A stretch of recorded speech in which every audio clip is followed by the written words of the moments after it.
The Northern Territory Government was warned by the Royal Commission that its response to shocking failures in youth justice and child protection could not be tinkering around the edges.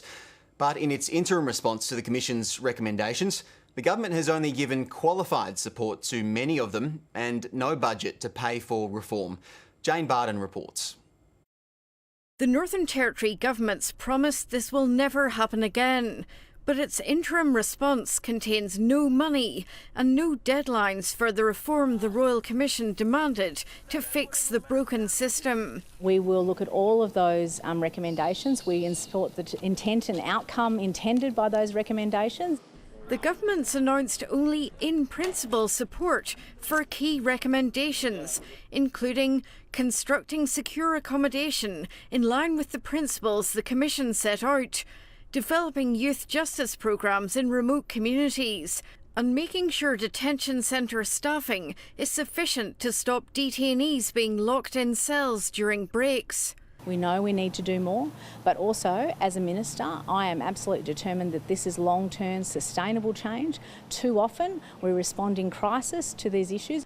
The government's partly blaming no financial commitment from the federal government. What we now desperately need is the budget commitment from the Northern Territory Government to implement all of these recommendations in full.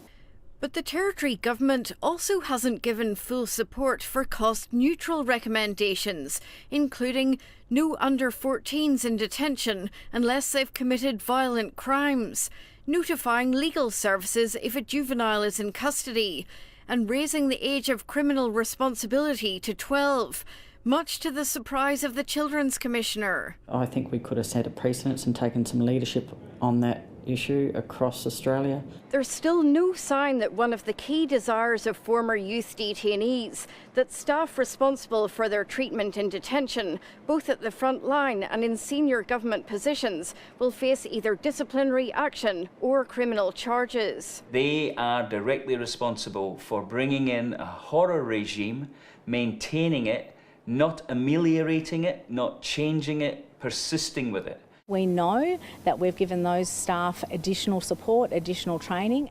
The government says it will provide a more detailed response next month.